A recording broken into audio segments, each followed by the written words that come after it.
Say that to most people and they'll laugh. Say it to a philosopher and they'll argue. Say it to yourself, really say it, sit with it, and something strange happens. Because somewhere beneath all the conditioning, beneath the cultural certainty that death is the end, a part of you already believes it.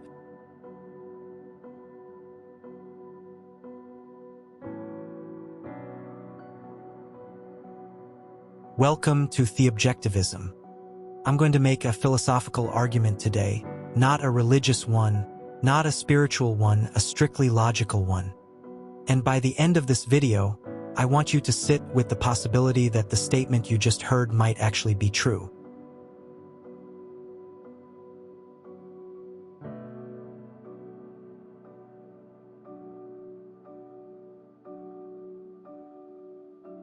Let's begin with something almost everyone agrees on.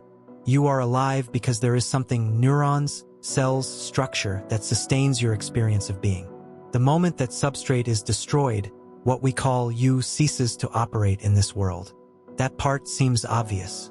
But here is where it gets interesting. You cannot experience death. Think carefully about this. You can only ever experience the state of being alive. You have never once experienced the state of not existing, because the moment you don't exist, there is no you to experience anything. Death is not something that happens to you. Death is the termination of the very mechanism that would make experience possible. This is not wordplay. This is a fundamental asymmetry. The living can contemplate death, but the dead cannot contemplate anything. Which means, from a purely first-person perspective, from inside your own consciousness, death never arrives. There is no moment where you experience darkness, or nothing, or an ending. One moment you are, and then, from your perspective, there simply is no after.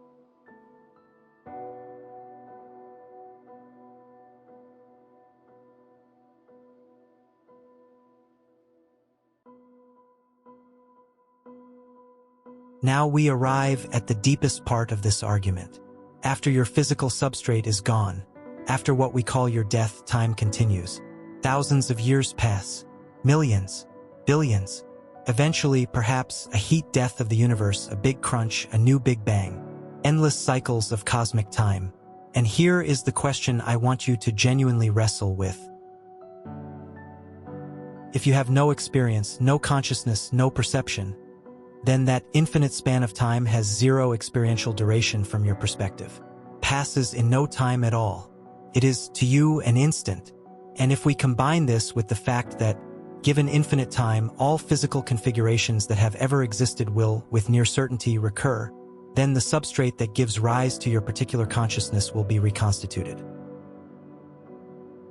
Not metaphorically, not spiritually, materially, through the sheer mathematics of infinite possibility in an infinite universe. And when that substrate reconstitutes, when the particular arrangement of matter that generates your consciousness arises again, from your subjective perspective, it will feel like waking up. Not from a long sleep, from an instantaneous gap.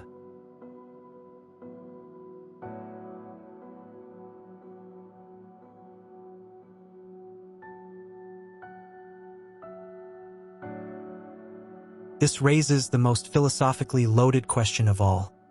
What constitutes your identity? Is it your memories, your body, your name, your relationships, your accumulated wisdom? If we strip all of that away, if we go back to the very first moment of conscious awareness, the most primitive version of you that had any sense of I exist, how complex is that? Remarkably simple, a basic pattern of neural architecture, a certain way of registering experience, the seed before the tree. And if that is the threshold, if that seed-level configuration is all that is required for your particular identity to wake up, then the statistical argument for recurrence becomes considerably more powerful. In an infinite universe, across infinite time, configurations of that complexity are not just possible. They are inevitable.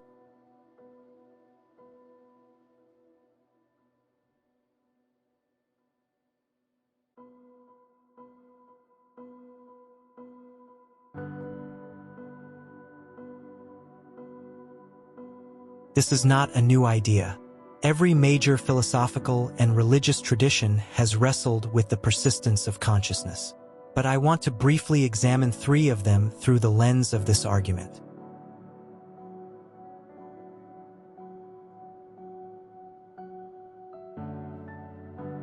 Nietzsche posed the thought experiment. What if you had to live your life again, exactly as it was, infinitely? Every triumph, every humiliation, every moment of boredom, repeated without end. His question was moral. Could you affirm your life so completely that you would will its eternal repetition? That is the test of the one who says yes to existence. What I find remarkable is that Nietzsche did not intend this as a cosmological claim. He meant it as an ethical challenge. And yet, the logic I've outlined today suggests that eternal recurrence may be, in some form, literally true, not as a punishment or a test, but as a mathematical consequence of infinite time.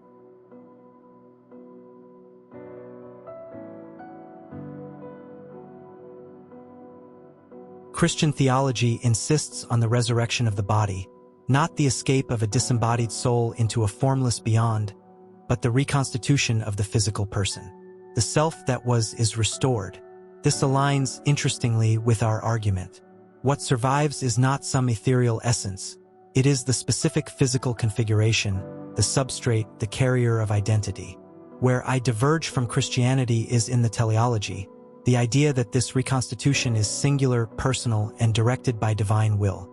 The argument here is structural, not intentional. It emerges from the nature of infinity, not from a plan.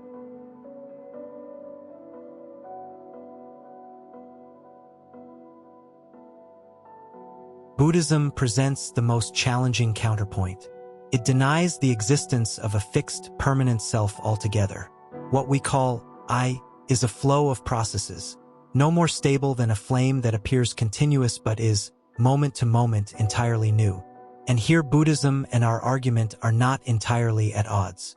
The substrate that recurs need not carry memory or continuity. The identity reconstitutes, but it begins again at the beginning. Perhaps what the Buddhists call the stream of consciousness flowing between lives is precisely this. A pattern, complex enough to be uniquely you, recurring across vast stretches of time, with no experiential gap between lives.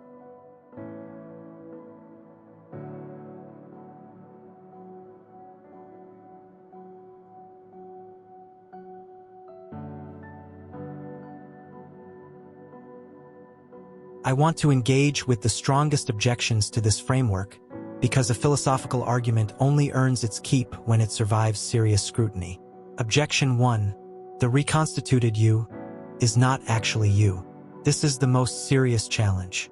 If an identical configuration arises elsewhere in the universe, is that really you, or just a copy? My response: this question assumes a metaphysical continuity of self that neither science nor philosophy can establish. The you of this moment has no continuous thread to the you of 10 years ago except through memory and physical succession. And yet you consider yourself the same person. If the criterion for identity is pattern, the specific configuration that gives rise to this particular consciousness, then the reconstituted substrate satisfies that criterion completely. Objection 2. The universe may not be infinite. The argument depends on infinite time and infinite possibility. What if the universe has a finite end? This is a legitimate scientific uncertainty. But even within current cosmological models, the timescales involved are so vast that the difference between very large and infinite becomes, for our purposes, immaterial. We are not dealing with ordinary probability. Objection 3. This is just philosophical comfort, not truth. Perhaps. But I would challenge the assumption that psychological comfort and logical validity are mutually exclusive. The fact that a conclusion is comforting does not make it false. We should evaluate the argument on its merits, not on the emotional response it produces.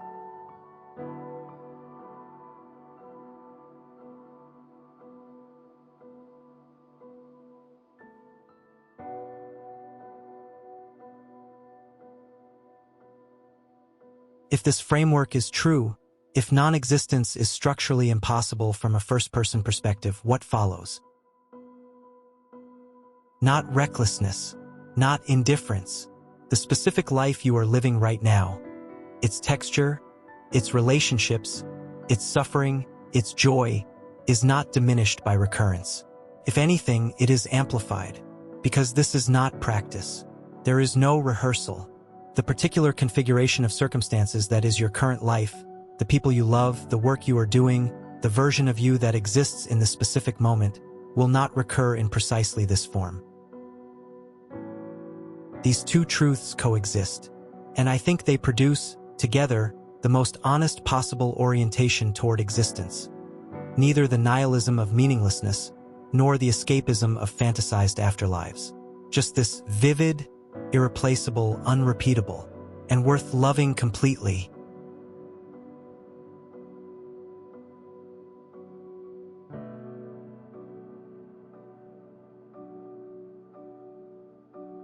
You will never die, not because of faith, not because of sentiment, because non-existence from the inside is structurally impossible.